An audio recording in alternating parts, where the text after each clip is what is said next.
Hello everyone, welcome to Star City Network News. खबर आप तक। किलकारी बिहार बाल भवन भागलपुर द्वारा विज्ञान प्रश्नोत्तरी प्रतियोगिता का आयोजन किया गया, जिसमें भागलपुर शहर के 24 सरकारी विद्यालयों के बच्चों ने भाग लिया और अपनी प्रतिभा का प्रदर्शन किया।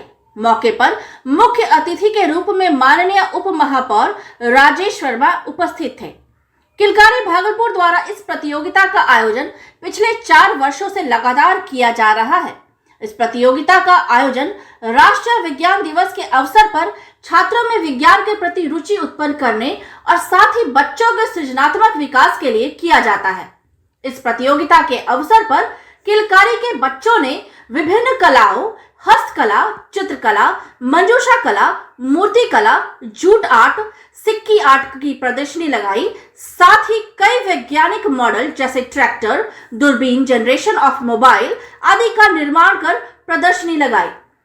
सभी क्राफ्ट अतिथि बच्चों के लिए आकर्षण का विषय रहा। कार्यक्रम के प्रारंभ में सबसे पहले किलकारी के बच्चों ने सभी अतिथियों और अध्यापकों को तिलक लगाकर उनका स्वागत किया। उसके बाद स्वागत गीत और स्वागत नृत्य की प्रस्तुति हुई। उसके बाद मुख्य अतिथि राजेश वर्मा ने बच्चों को संबोधित करते हुए बड़े ही रुचिपूर्ण ढंग से बच्चों के साथ चर्चा की। उसके बाद प्रतियोगिता की शुरुआत हुई। प्रतियोगिता 2 चरण में संचालित की गई। पहले चरण की प्रतियोगिता ग्रुप ए के बच्चों ने भाग लिया, जिसमें कक्षा 6 और 7 के बच्चे थे। वहीं दूसरे चरण में कक्षा 8 और 9वीं के बच्चों ने भाग लिया। ग्रुप ए श्रेणी में मध्य विद्यालय उर्दू बाजार हिंदी ने प्रथम स्थान प्राप्त किया। वहीं जगन्नाथ मध्य विद्यालय नया बाजार के बच्चों ने दूसरा स्थान प्राप्त किया, जबकि बिशप अर्बन स्कूल मध्य विद्यालय साहिबगंज, रामकृष्ण आश्रम मध्य विद्यालय के बच्चों ने संयुक्त रूप से तीसरा स्थान प्राप्त किया। ग्रुप बी श्रेणी में मध्य विद्यालय मुंदेचक और मध्य विद्यालय हबीबपुर कोईटोला के बच्चों ने संयुक्त रूप से प्रथम स्थान प्राप्त किया। वहीं विश्वविद्यालय बाल निकेतन और उच्च माध्यमिक विद्यालय शंकरपुर बिंदटोला के बच्चों ने संयुक्त रूप से दूसरा स्थान प्राप्त किया, जबकि मध्य विद्यालय उर्दू बाजार हिंदी के बच्चों ने तीसरा स्थान प्राप्त किया। प्रतियोगिता के अंत में प्रमंडल कार्यक्रम समन्वयक अभिलाषा कुमारी, सहायक कार्यक्रम पदाधिकारी गीता कुमारी और सहायक लेखा पदाधिकारी शिखा कुमारी ने सभी विजेता और प्रतिभागी बच्चों को प्रशस्ति पत्र एवं मोमेंटो देकर सम्मानित किया। मौके पर सभी विद्यालयों के प्रतिनिधि, किलकारी के प्रशिक्षक, अभिभावक और बच्चे उपस्थित थे। मंच संचालन नाट्य प्रशिक्षक साहिल सिंह कर रहे थे और धन्यवाद ज्ञापन गीता कुमारी ने किया।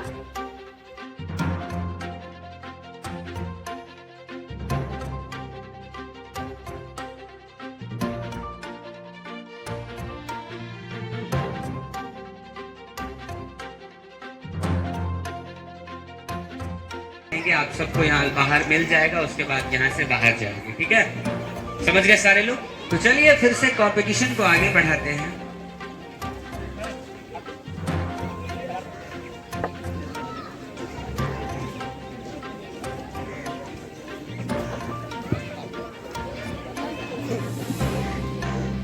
चलिए फिर से चलते हैं अगले क्वेश्चन की ओर, जो है आपके टीवी स्क्रीन पर रहा। ये मछली में श्वसन के लिए अंग है कौन सा? पहला फेफड़ा, दूसरा त्वचा, तीसरा श्वासरंध्र, चौथा गलफड़ा। समय शुरू होता है अब। क्या बात है? 17 7 5 3 17 7 5 3 17 7 5 3 19, उसके बाद 22। ये सब आप रखेंगे, बाकी सब काम कर लेंगे। 17। हाँ, तो एक बार मैं फिर से क्वेश्चन बताता हूँ। तिलचट्टे के शरीर में वायु प्रवेश करती है। ऑप्शन ए फेफड़ों के द्वारा, ऑप्शन बी क्लोमों के द्वारा, ऑप्शन सी श्वास रंध्रों के द्वारा, ऑप्शन डी त्वचा के द्वारा। तो आपका जवाब है ऑप्शन सी। बिल्कुल सही जवाब। जोरदार तालियां हो जाए मध्य विद्यालय बॉयज स्कूल के लिए। Option D.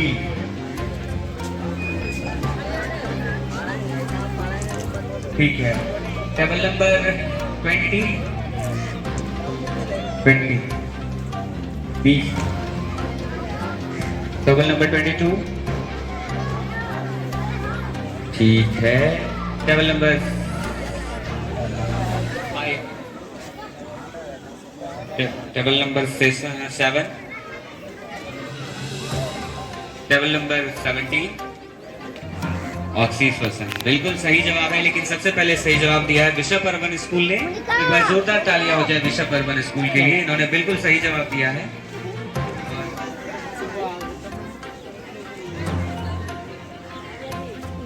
में पालन करना चाहिए, एकाग्रता के साथ हमें अपने कौशल का विकास करना चाहिए। हमें अपनी अभिव्यक्ति व्यक्त करने का कोई भी माध्यम हो सकता है। कहते हैं ना कि पढ़ोगे लिखोगे बनोगे नवाब और खेलोगे डूबोगे होगे खराब। ये गुजरे जमाने की बातें हैं। दोनों से आदमी बड़े बनते हैं, पीटी उषा, सचिन तेंदुलकर, ये भी लोग हैं। और पढ़ने से भी डॉक्टर एपीजे अब्दुल कलाम भी बनते हैं। लेकिन हम लोगों को एक अलग कॉन्सेप्ट बनाना है, हमें दोनों करना है, तो फिर क्या होंगे, और बड़े बनेंगे ना। तो चलिए, बहुत बहुत धन्यवाद। तो अब आप लोगों का समय ना लेते हुए मैं एक बार फिर से मंच पर आमंत्रित करूंगा अभिलाषा मैम और राजेश सर को की प्रश्न पत्र के अनावरण के साथ इस प्रतियोगिता का शुभारंभ हम लोग करेंगे। एक बार जोरदार तालियां आ जाए। पूरी से इंतजार कर रहे थे और आप सबों के बीच प्रश्न पत्र का अनावरण होने के साथ प्रतियोगिता की शुरुआत होने जा रही है। एक बार जोरदार तालियां हो जाए। और पहला प्रश्न हमारे मुख्य अतिथि महोदय पूछेंगे आप सभी बच्चों से, उसके बाद प्रतियोगिता की शुरुआत होगी। और सभी लोग तैयार हो जाइए। 1 मिनट में आपको नियम बता दूं। पहले प्रश्न पूरा सुनना है, फिर ऑप्शन पूरा सुनना है, उसके बाद अपनी तख्ती को जब पूछा जाएगा कि आप जवाब दीजिए तो सबसे पहले उठाना है ना। सब लोग तैयार हैं? लेकिन आप ग्रुप ए वाले, बी वाले सिर्फ देखेंगे। इसकी शुरुआत करते हैं। पहला सवाल है, चूना जल में फूंकने पर इसका दूधिया रंग में बदलना किस गैस के कारण होता है? चूना जल में फूंकने पर इसका दूधिया रंग में बदलना किस गैस के कारण होता है? आपका ऑप्शन 4 है। एक है ऑक्सीजन, नाइट्रोजन, कार्बन डाइऑक्साइड और ऑर्गन। जवाब 4 नंबर, 6 नंबर और 7 नंबर। सबसे पहले आप तीनों को चांस मिलेगा, तो 4 नंबर सबसे पहले। बिल्कुल सही जवाब, जोरदार तालियां। क्या नाम है आपका? कौन सी क्लास में? कौन से स्कूल में पढ़ते हैं? वाह, बहुत thank you. Thank you sir. Sir please कहीं ना कहीं गलत संगति का हिस्सा बनकर अपने और अपने परिवार के भविष्य को अंधकार की ओर धकेलते हैं।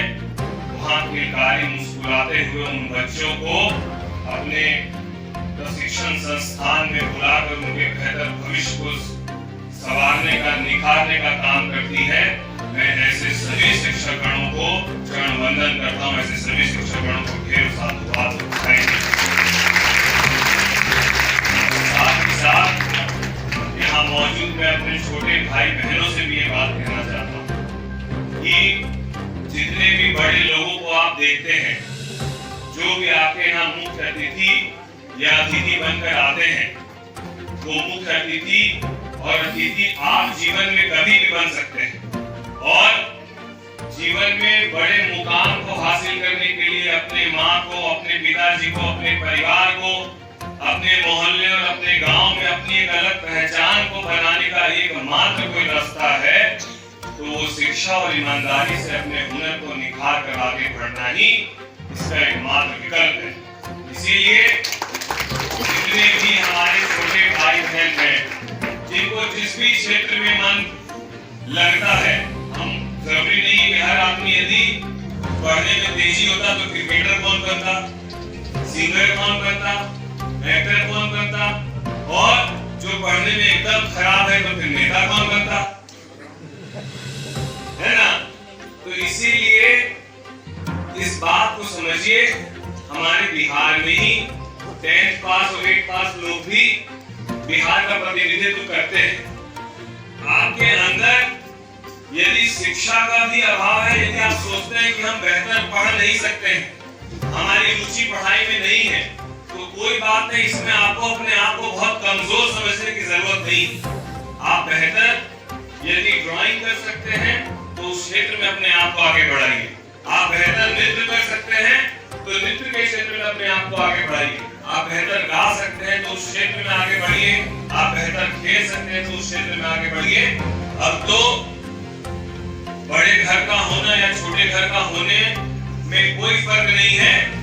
अब तो सरकार हर वर्ग के लिए हर बच्चों को एक नजर से पूरे प्रदेश की सरकार देख रही है और आपके लिए अच्छी जगहों से बड़े-बड़े नेशनल लेवल से मोटिवेशनल लोग आ रहे हैं जो किलकारी के माध्यम से सर बता रहे थे अभी शाही सर, किलकारी के माध्यम से किस तरीके से लोग राष्ट्र स्तर पर और अंतर्राष्ट्रीय स्तर पर अपनी पहचान को कायम कर चुके हैं। तो आप में से भी बहुत सारे ऐसे बच्चे हैं जिनमें हुनर है जो अपनी पहचान को राष्ट्रीय और अंतर्राष्ट्रीय स्तर पर रख सकता है। बस जरूरत है उसको पूरी ईमानदारी के साथ यहाँ जो भी शिक्षकगण, जो भी यहाँ पदाधिकारीगण जो आपको बेहतर सिखाने का काम करते हैं उनकी बात को मानते हुए और जिसमें आपको रुचि है उसमें आगे ईमानदारी से बढ़ते चलिए। आप भी एक दिन राष्ट्रीय और अंतर्राष्ट्रीय स्तर पर अपने मुकाम को हासिल करेंगे और कल के मुख्य अतिथि बनकर आप यहाँ पर आएंगे। मैं यही उम्मीद करता हूँ और मैं इसी उम्मीद के साथ अपने सभी छोटे भाई बहनों के बेहतर भविष्य की कामना करता हूँ। आप सभी अपने जीवन में जो आप चाहते हैं वो आप बने। आपके जीवन में बहुत खुशहाली आए। आप अपने माँ बाप शिक्षकगण के साथ साथ अपने शहर और प्रदेश का नाम देश स्तर पर रोशन करें। इन्हीं चंद बातों से मैं आप सभी को ढेरों साधुवाद और बधाई देता हूँ। जय हिंद, जय भारत। बच्चे आप भी जल्दी से अल्पाहार करके तैयार हो जाएं। आप लोगों के लिए भी अल्पाहार है।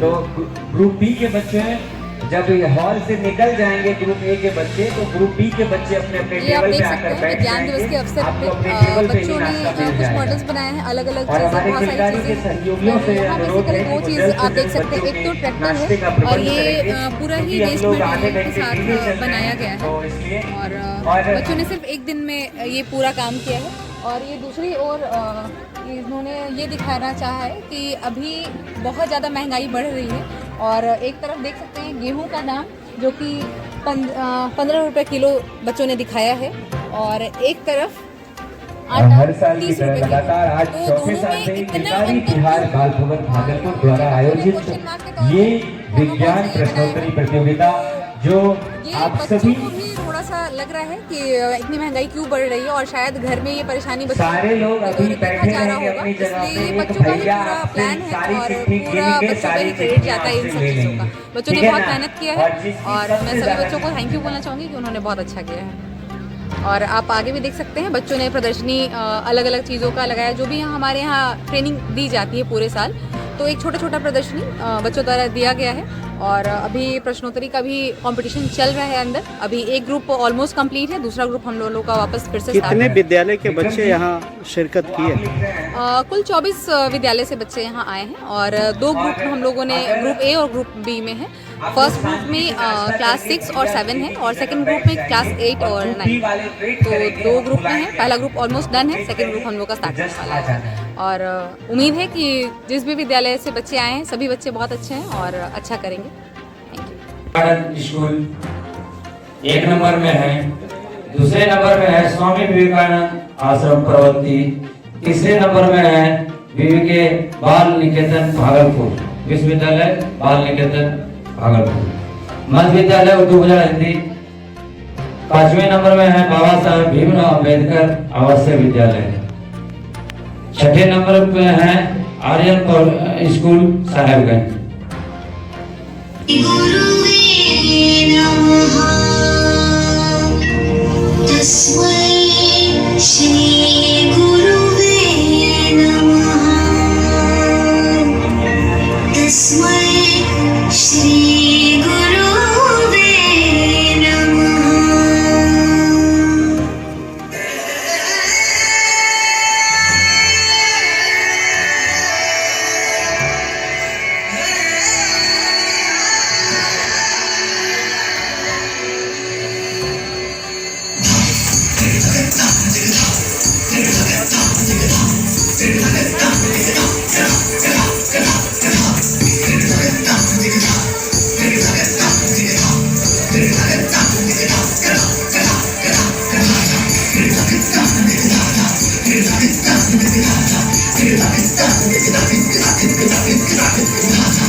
Baby, go on,